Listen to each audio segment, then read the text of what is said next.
Welcome back, Wicketers. It's your depressed co-host, Saraan. He's not had a very good couple of days. It's been very upsetting. It makes me question every decision I ever made wearing this hat, but...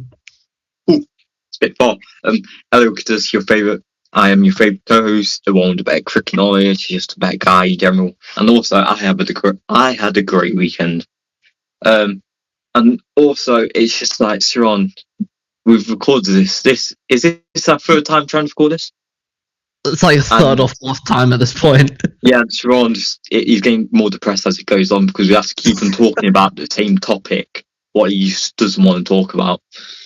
Oh, it just makes me so happy to wear the colour blue, especially. Granted, This is more Afghanistan blue, not really India, so... I don't like the colour blue.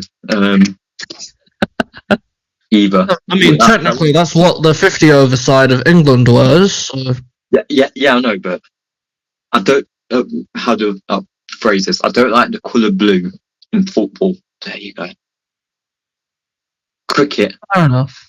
I kind of like it in cricket because England. But yeah, so we say, do you want to start with Asia Cup or shall we say that till the end? We'll save that spicy stuff towards the end because this hat might get... I'm not going to guarantee if it don't get ripped in half. I'm not going to guarantee it goes flying out the window. I'm not going to guarantee if I somehow break the sunglasses, so... Break the sunglasses? So I've already broken a pair, to be fair, so... Yeah, and you once wore them upside down, people. You did I did. That. And he didn't even notice during the entire podcast. I was about to question it. Oh, no, I did. I didn't say anything. Wow. So, I think we should start with Vitality Blast. Yeah, and this is a positive for you to predict the winner of Vitality Blast. Thank you very much. Somerset in a great chase by them. They chased down 194 in 19 overs. Great Will Smeed, 94, 58, great batting from him. And the captain, Lewis Gregory, took him to victory at the end. Mm-hmm. You're not going to include Tom Kohler-Cadmore's score as well? No, he got 23 or 14. It was like... They all still count. They all still count. It was a bit... Was it? Ooh.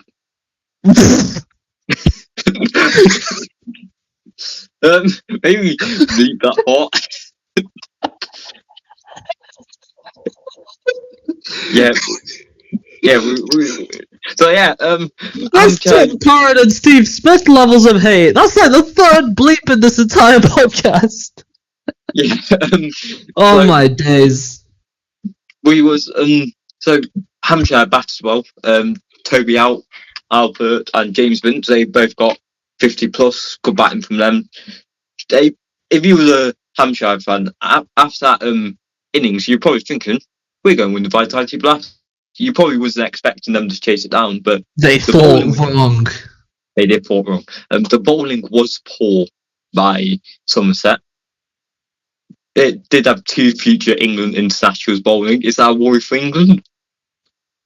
No, I think in Hampshire. Not. Hampshire's bowling. Sonny Baker and... Scott Curry. It's been an absolute shambles. We've tried to record this 4 times. Yes, but yeah, Scott Curry got 2 wickets and Sonny Baker to get 1 wicket. You know, I wanted to ask you this question. What do you think of Scott Curry in the T20 squad? What are your thoughts on it? I've never actually asked that in any of the Reducted podcasts. Yeah, Scott Curry, he's good. He's a good cricketer. He's a good bowler, but I didn't think he was going to get called up to England. Not right now, anyway. But I think he'll do a job. It is Ireland, so I think he will do a job. Especially because he's a Scotland international as well. Like that's the thing. He is, but he's good. He's clearly good enough not to play for Scotland, so he plays for England. So fair enough. But yeah, I think he's good enough. He's good enough. He's not express pace though, is he? That's the only. No, but you got to remember, it is only Ireland. So it's not like he's gone out to play against India. Fair enough. So yeah, I thought there've been a lot of disappointment from sides in the Vitality Blast over the cricketing schedule I've seen with who was it? Who Lancashire? It was Keaton Jennings. The captain of Lancashire Lightning was Keaton Jennings, and he was critical over two things. The first one was Liam Livingston's dismissal, which we'll go into that in a bit, but he called the scheduling ludicrous, and I absolutely agree with him, because Lancashire, they lost some of their most important players. They lost Phil Salt, they lost Josh Butler, and that's it. But just even miss and Luke Wood. And Luke Wood as well. Even those three names, they're only three players, but they're three capped England internationals, and we've seen just how much carnage Phil Salt and Josh Butler had as well. Missing those three is massive, especially going into the semi-final. They had those two, it could be a completely different story. Mm-hmm. It would have been just like how Chris Lynn, playing for Hampshire, it was absolute insanity. He got a century, the first in finals day, across its 22 years. That's older than some of you, and older than us. But I'm sorry, I just tried to shove that question. I shoved that quote in almost every time, but it still stands. It's wrong. I don't know our age. I don't know how old we are. We both be 30. You never know. You've got a full-grown beard. I mean, that's like me. I'm an old man. Don't think you're strong. You're 12 in your mum's basement. Wow. Yeah, that's actually funny. Remember one of the comments on, I think it was the one where you hated on Tom Curran. I think it was a guy who said, "Oh, I'm sure he'll care about what a kid filming in his mum's basement has to say." Hey, I'm not a kid, people. That is funny. That is funny. Job. So yeah. I'd take time out of my very busy schedule to do this. And back to my point on Chris Lynn and just how, that pitch was really high scoring, wasn't it? It was really high scoring. I'd say it was almost, actually not even close, but had almost a tiny bit of what England scored, that 304 for 2. Yeah. Okay, I mentioned that a bit early. I can only apologize. You didn't let me get all excited. Yep, sorry. Yeah, I had to get rid of his excitement. Now he has to walk out the door in anger and frustration. No. So let's move on from Vitality Blast. Hopefully next year, this is a bit of another teaser for our future of our channel. Maybe you might see me and Saraan at a few games. Live some vlogs from me and Saraan, both out there. Exactly, us two out there. We could film. You never know. And then also, hopefully, Notts do better next year. Hopefully they do. This year's abysmal. I mean, to be fair, the county championship, they have a chance. Yes, they do have a chance. They're facing Surrey, aren't they, right now? They were bowled out for 230-ish. Yeah, but hopefully they let Tom Moores play. We won't get into that. I might count. We're getting ahead of ourselves. Yeah, hopefully. Yeah, we'll move on to England, South Africa. We'll let him have his moment really quickly. 5 games. What happened? 5 out of 6 were completed.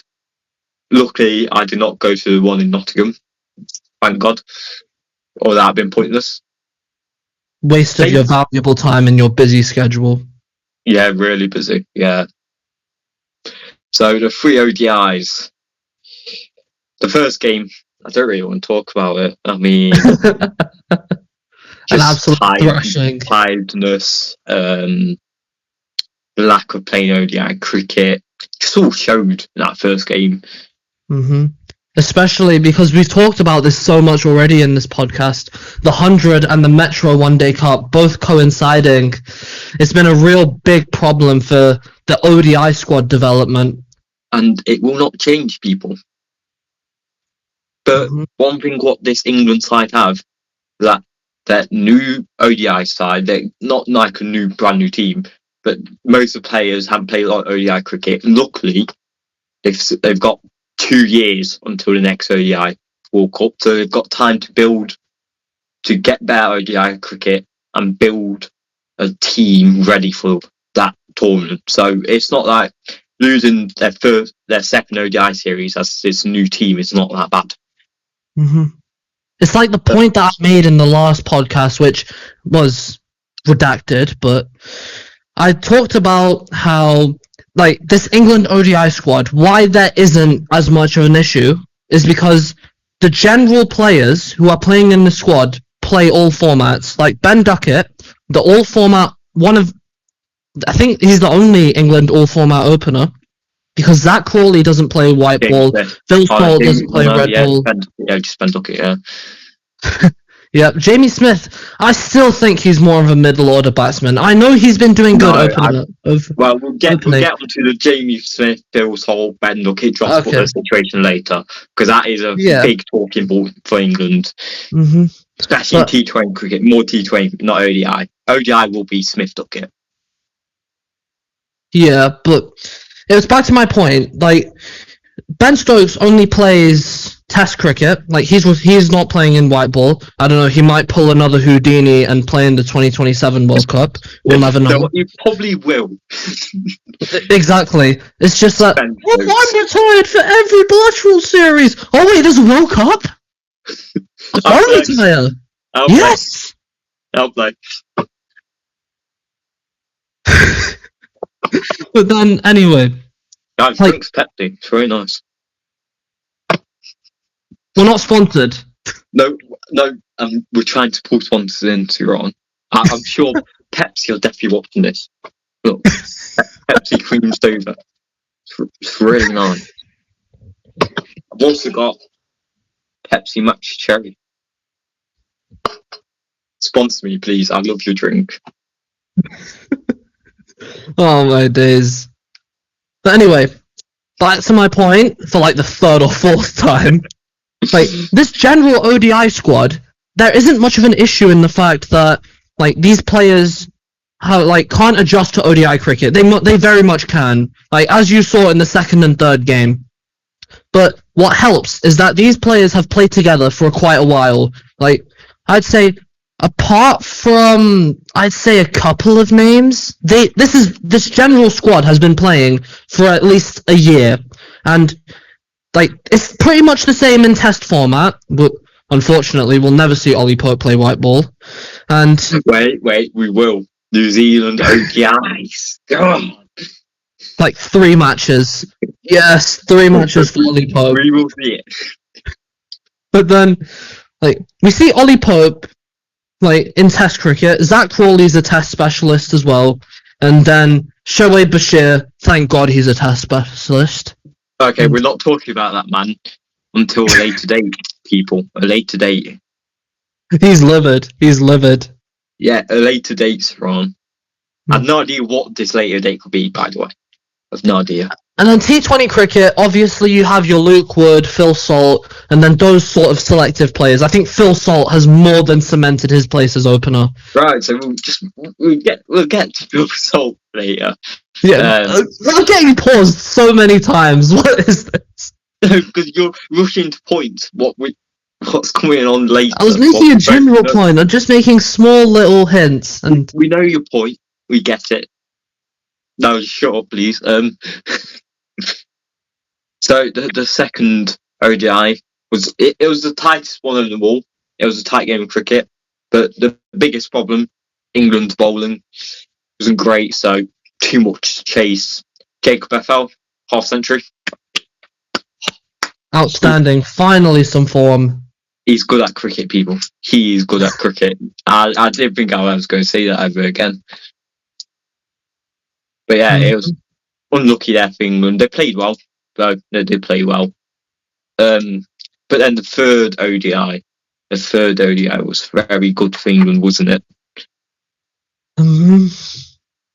It's been a weird little theme for South Africa. We'll get onto that a bit later. Let's hear the numbers. Embarrassing for South Africa. Absolutely embarrassing. The biggest ODI defeat ever. England won by 342 runs. They set 414 for 5, and South Africa got bought out 72. Jacob Bethel. So I said he should never play. He should get kicked out of all England squads. My mind has changed. He should start in the Ashes. I'm joking. I don't think he should start in the Ashes. He very well could be. We'll get to that a bit later on. When? I don't think we ever going to speak about the Ashes, actually. Yeah, that's true. No Ashes here. But, no, we're going to be focusing on the Australian first class league, yeah?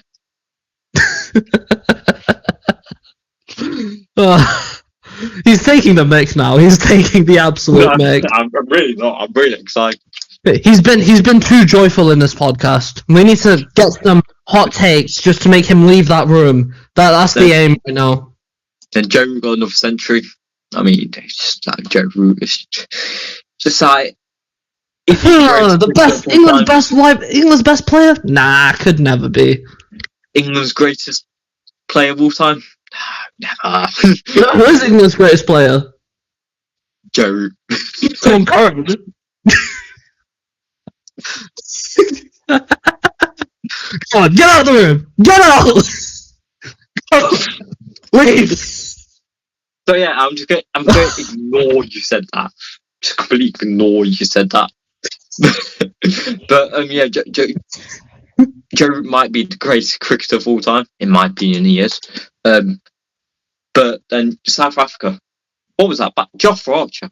My days, the Australians are trembling with fear, people. Jofra Archer, 4 for 18, the greatest ODI spell I think I've ever seen. Every single delivery, they couldn't play it. They didn't know how to play it. I think the 2 fours he conceded were both just edges. It was ridiculous. This is why England were waiting 2 years in the making.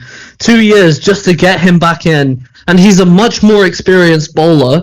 And look at how he took them to the cleaners. Yeah. And Adil Rashid takes them 3 wickets. It's a bit boring, isn't he? Oh, I'm Adil Rashid. I'm the greatest England white ball bowler of all time. Forget it. You know who is England's greatest white ball bowler of all time? Tom Curran. Cheers. Exactly. So then the T20s, I'm not going to speak about the first one. Is there any point? No. It was it was like a 5-over shootout. Yeah, it wasn't a game. It wasn't a T20, it was a T5. So I think, in my opinion, England won the T20 series. I know you say it's 1-1, but I think very much in the second T20, it says a lot. Bill Salt, 141 off 60, when England got 304 for 2. You understand why he's my favourite cricketer? In the highest ever score between 2 full members of the ICC.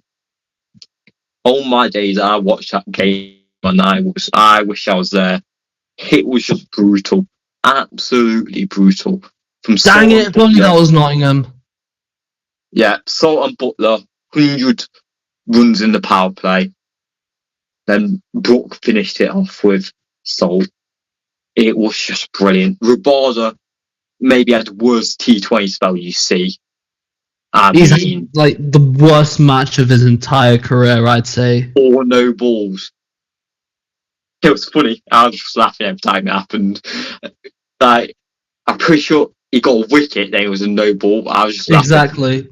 Yeah, it was. I think he got Salt out, but then he got given no ball. Yep. I'll speak a bit about South African bowlers in a bit. I want to hear. Let's let you keep on your opinion. South African bowlers, gone. I've got them. Because I thought that was horrific and awful. Every All single one of them. Except for the guy got 2 wickets. The only one who I felt bowled decently. No, I've got someone else as well. The young 20-year-old, 21-year-old, who got 0 for 44, the most economical out of all of the rest of the bowlers, Queen of Mafaka. If you put that into perspective, you have Kagiso Rabada, a guy who's been South Africa's strike bowler for who knows how many years at this point, and then you have a left armer, a young left armer coming in and running away with only 44 when Rabada's gone for 60 in his 3. No, that was honestly the most impressive, in my opinion. Rabada's got 70 off 4, Saraan. 70 off 4? Yeah. I remember it being 60 off 3 at one point. Yeah, it was 70 off 4. It was awful. That is awful. It was awful. But yeah, then the bowling for England was good. That just shows the pitch wasn't like a track at all. Arch got 3, Dawson even got 2, Jack got 2, Crumb got 2. Good to see him playing white ball cricket again. Not Tom. Sam. Then Adil Rashid. I think they should bring Tom back in. They should definitely bring him back in. No. Adil Rashid took 1, just put Adil Rashid. Yeah. Now, the point what I wanted to get to about the headache selection England now got. So, England was set with open partnership in T20 cricket of Smith and Duckett. That was their white ball opening partnership. That what I think McLuhan said that those two were it. He felt they was good enough to be that open partnership in both ODI and T20. But now, after that open partnership, 126 for Salt and Butler, what do they do? I think Butler stays at 3 no matter what, in my opinion. That is one thing I agree with. Butler goes at 3. Butler stays at 3. This is what I would personally do. Salt Duckett, open. Butler 3, Brook 4, drop Tom Banton, and put Smith in at 5. That's what I would do. Who would be in at 6? I don't know about that, but that normally Banton would be at 6, and Sam Curran was at 5. But I'd swap Smith in ahead of Sam Curran, or Smith ahead of Sam Curran. Yeah, definitely. So that's what I'll do. I'll go Salt, Duckett. Oh no, Jacob Effort. Oh my! I tell you, it's the biggest headache. They have got such headache to deal with. It's a good headache, but it also could cause problems because often you decide to open with, let's say, Salt and Duckett, and it goes wrong when it's a really tough decision they have to make. It does. Well, see, I'm saying Phil Salt stays at the top. You don't move Phil Salt. That's my opinion. But the problem with Phil Salt, is that if he's out of form, it gets bad. If he's out of form. That is true. That then is where, in my opinion, you bring in Jamie Smith. If he's had a horrid run. That's why I think they were set with Duckett and Smith, because even when they are form, they still get a good amount of runs. But when Salt is out of form, he normally goes in the first over because he just. But then there's this idea though. He doesn't waste deliveries. Phil Salt doesn't waste deliveries. Yeah. He's ultra aggressive all the time. That's one thing that England really strives for, and that's why Ben Duckett is so successful as well. They're both attacking batsmen. I'm not saying Jamie Smith isn't attacking. He's just as attacking, if not more. But Phil Salt, he's a seasoned campaigner. He's done it in the IPL. He's done it across almost every league against the top bowlers. That's why I'm saying you do not move Phil Salt. Even if he is out of form, he doesn't waste deliveries. That's where you have your Josh Butler and your Harry Brook, because they're just as, if not even more aggressive than Salt is. That's my opinion. Here's a question for you. If you had to drop either Salt, Duckett or Smith out of the team, who would you drop? Oh no. Out of the first 11, who would you drop? Because I got a feeling we might have to do that. One of them might have to drop out. Doesn't mean they're not going to play at all, but they then won't be first choice anymore. I know you won't do so for you, Stuckey or Smith, is it? If I'm going off current form, I'm saying, like, this is purely based on the situation. Right now, as in, like, last month or two, Ben Duckett. Okay. I understand where you're coming from, but I would go Smith. I was thinking to go Smith. Like, it would be either between Smith or Duckett. You could go either way. But I'm more going on Duckett. Because I've seen this England regime do it before. That one player has a very good game, and they still get kicked out of the team because they've been set on this open bullshit. Mm-hmm. Like, let's say... It's all because he had a kid. Do you remember when, was it Crawley got injured in the test side last year? And Dan Lawrence came into open. I know he didn't play well, but let's say Dan Lawrence played really, really well. He wouldn't be in the team anyway. He would not stay in the team. They went straight back to Crawley. Like, let's say Crawley and Duckett get injured. Let's say they got injured in the injury series, and let's say they brought in an actual opener like Tom Haynes, someone like him, and he played very well. Do you think Tom Haynes would be opening the Ashes? No. Nope.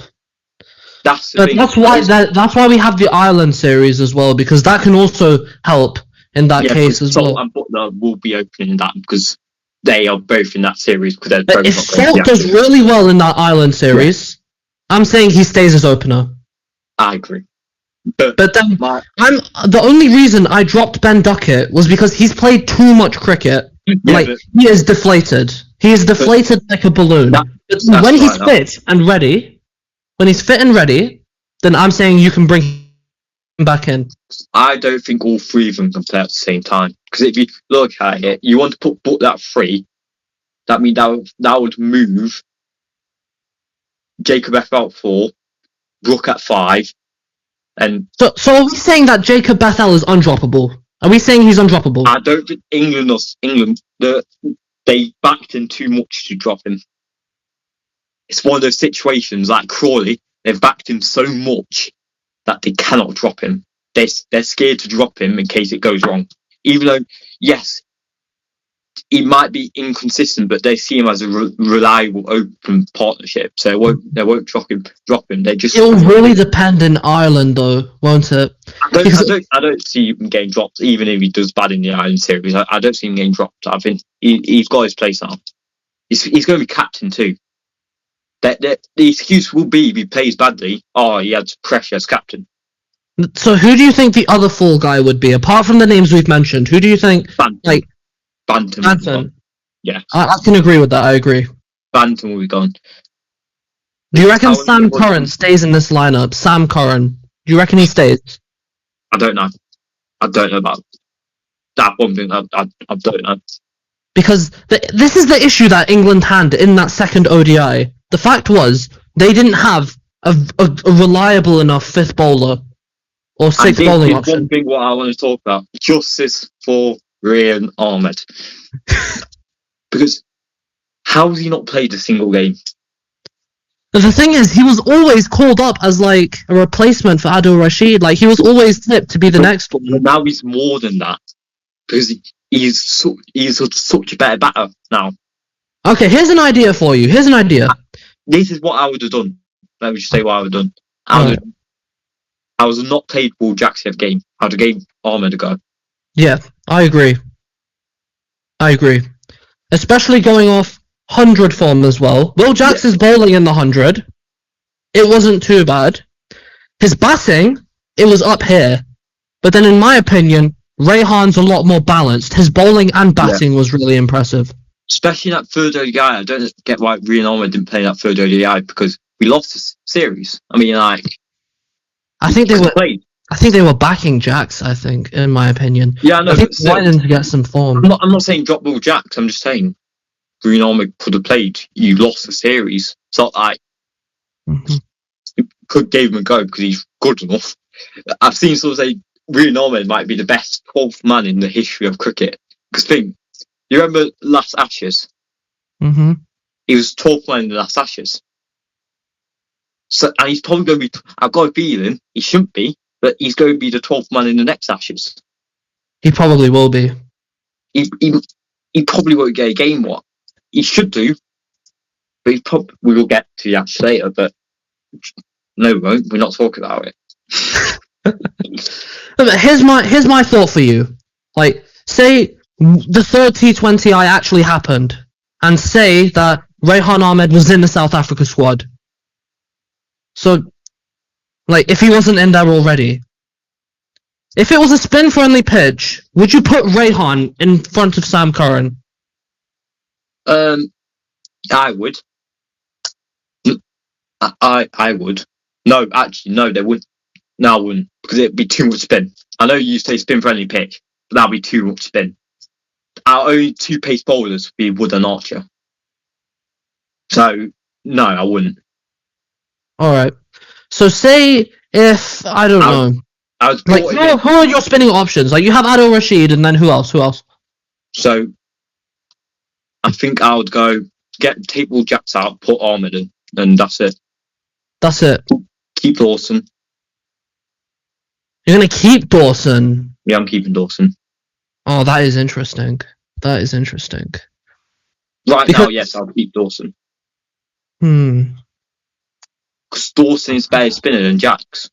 Then Ahmed, and he's a decent batter too. It's not that I know, and we've got good enough batting depth as it is. Just take out Dawson for Ahmed. When Ahmed, yes, he's a spinner, but ever since he got better at batting, he's bowled spin less. He's been bowling less ever since. So yeah. I can see where you're coming from. Because when's the last time England have had a proper left arm spinner since Liam Dawson? At least in ODI cricket. Couldn't tell you. Exactly. So that's why having the more options, the better, in my opinion. Like, you have different angles. Like, say, like, you couldn't bowl, like, say you can't bowl Adil Rashid because you've got, like, two left-handers at the pitch, or he's, like, incredibly poor against right-handers. This is completely situational. Can we move on? Alright. My phone battery's, like, going to go soon, so can we move on to Asia Cup? Alright, got it. Okay. Asia Cup. I love the Asia Cup. I think India's going to win.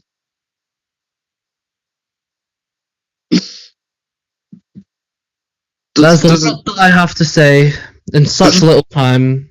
Wait, no, you still got time. You got about 20, I would say about 20 minutes, 20 minutes. Alright, so I'm going to begin with the most important match of the Asia Cup that's happened so far. Right, can I just say something very, very quickly? Is it the top two out of each group goes to the final four? Yeah, top two out of each group goes to the final four, then the top two play in the final. Come on, UAE beat Pakistan, it'd be so funny. If that actually happens, then I'd actually be so upset if that happened. Is that your last? When do you play that? I might actually watch that game. I haven't watched a single game. Oh, Wednesday. Nah, I can't watch it. Sorry. Actually, 3:30. I might watch it. Hoping UAE wins. And we did beat them in the Tri Series, so I'd like to think that it wouldn't happen. But you never know with Pakistan. You never know with Pakistan cricket, especially with how demoralizing the defeat was to India. Now, I'm gonna start this. I don't apologize if I say anything hurtful to Indians. I don't apologize. But no, you will, Saraan. You will apologize. So I, like I said, I don't hate their fans.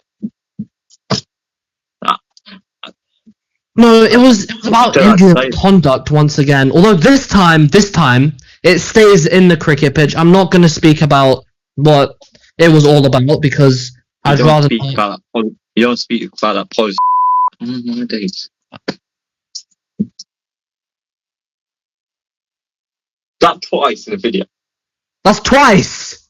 Oh. We need to get him an electric zapper so that whenever he swears, then he gets zapped. That's what we should do. I'm sorry. I need to stop saying. I did say it. Can I start my rant now? Yeah.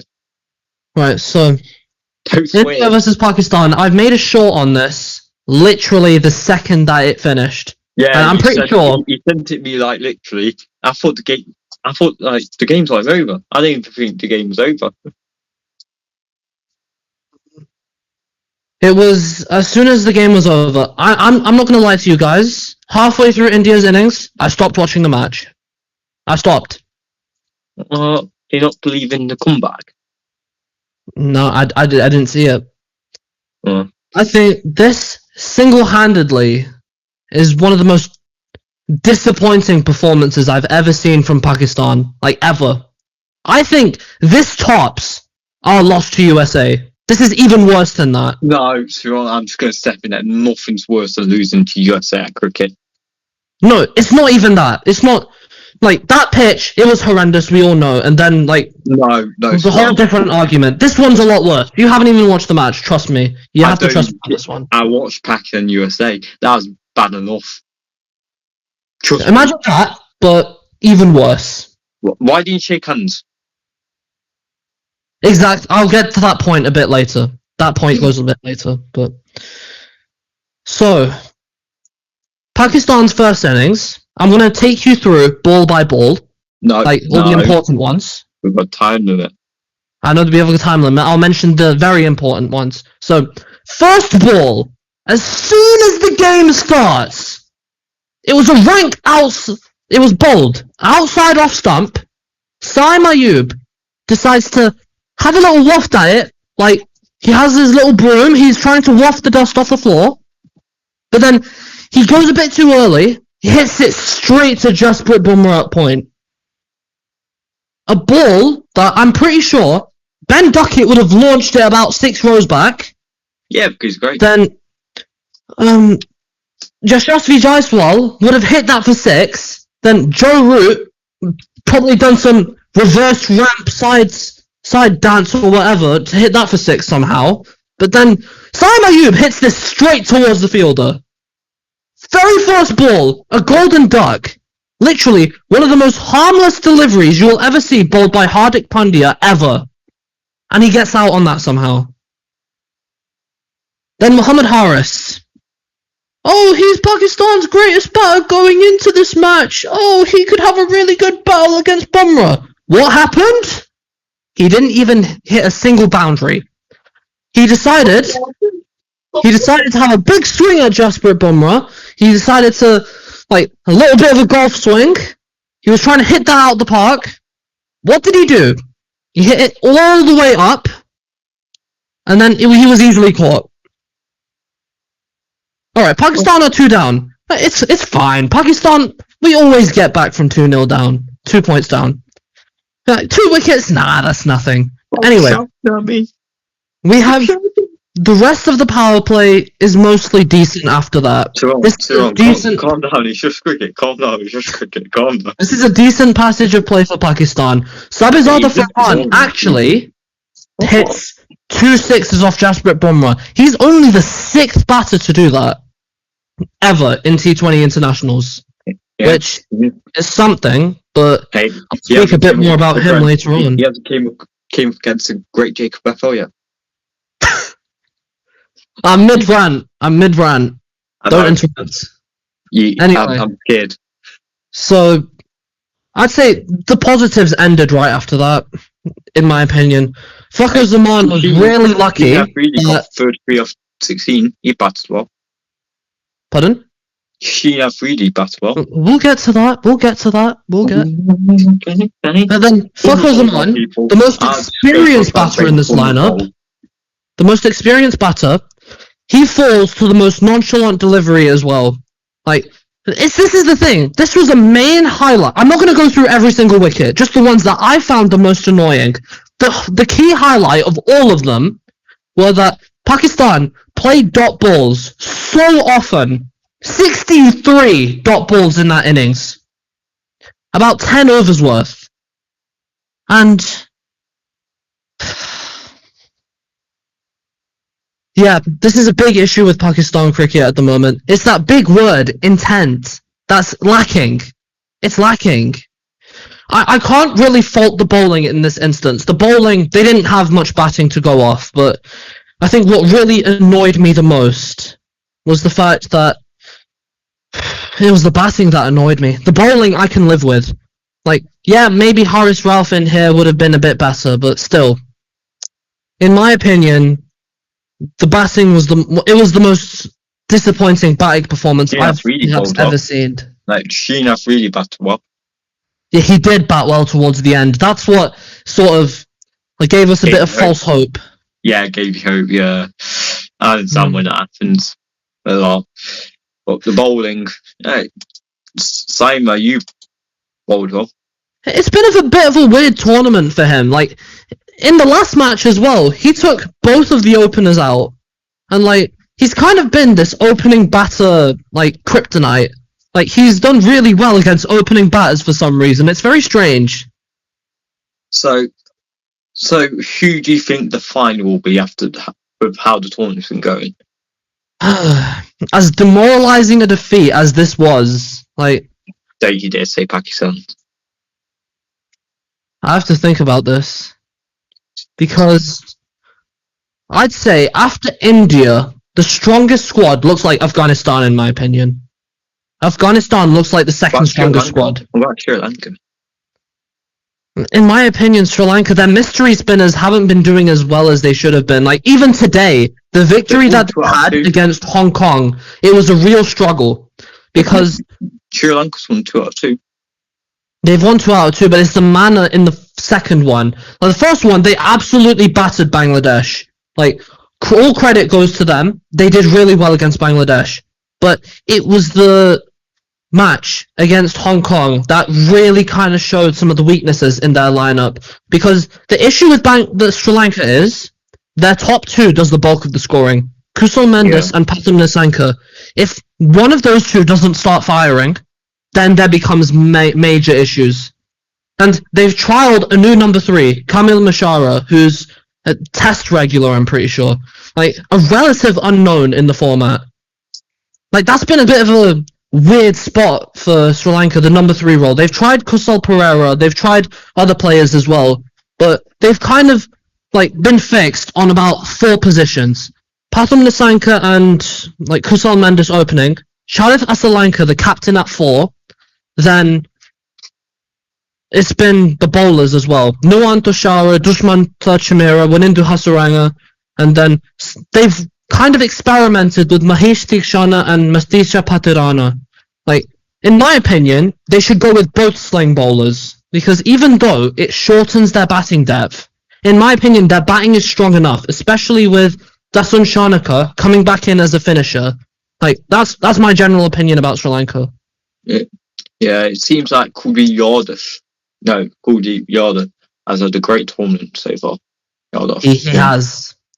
Its average is 3.57. And it's got 7 wickets. That's ridiculous. Yep. It is ridiculous. I mean, granted, it was against the UAE and Pakistan, who are absolutely. Oh my days! He said it again. That time was on purpose. They actually wasn't. No, I swear it wasn't. I swear in Liverpool it wasn't. Alright.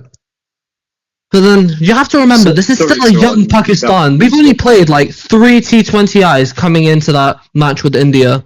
And there was a lot of hope riding on Mike Hesson, in my opinion. But, obviously, there's always the second match. And I remember in the last T20 Asia Cup, we lost against India as well in the first match of the of the qualifying stages, and then we beat them in the Super 4s. So I'm hoping it's going to be the same this time. So let me get it straight. The tournament's pointless because we know who's going to win already. Pretty much. Yeah, so we all know India's going to win, and it's I've seen many different comments on social media and stuff saying that instead of the Asia Cup, which we know India's going to win, loads of people have been saying that India are just in a league of their own at the moment. And T12 World Cup too. Actually, no, England. Mate, they scored 3. Have they scored 300 in the game? No, they haven't. They were very close to. They were very close, but did they do it? Nope. No. But I've heard a lot of comments saying there should just be another like Champions Trophy kind of deal. There should be another one of those. We don't want another one of those because it was very embarrassing last time for England and Pakistan. Not just Pakistan, England too. Especially on home soil as well. That's what made it even worse. Yeah. I think, I've seen a lot of this on social media as well, like, the gulf between India and Pakistan, and, like, the ESPN, like, people themselves, they were trying to hide their embarrassment as well. Like, they were literally saying, oh, but with all due respect, Pakistan are leagues behind India.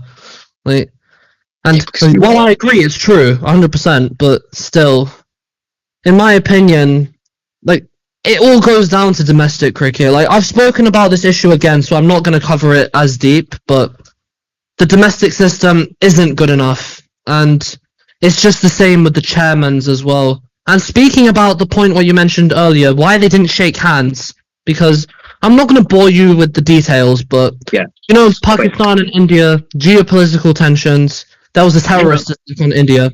Yeah. Then Surya Kumar Yadav himself said that, like, they pulled out of shaking hands. Like, they stand with the victims and what happened, and then they stand with the military as well. Obviously, that brought out a response from the PCB chairman, and he actually wanted the match referee to be fired. He wanted them to be fired, because he himself said for them not to shake hands. Yeah, so I think is that wrapping up today's podcast? At least I don't have to mention Pakistan for a while. Yeah, no, next week, yeah. When the Asia Cup ends, yeah. And I haven't done the daily shorts for the recent Asia Cup. That's going to change. I'm going to remember to do that starting tomorrow. Yeah, so I think, that those guys don't get to like, subscribe, turn on the notifications. Wait. To never miss another episode. Yeah, never miss off that. But wait, you hear that sound? Yeah. What is it?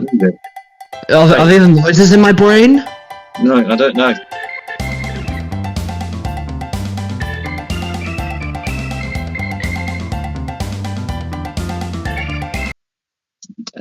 End there. End. That's it. We're done.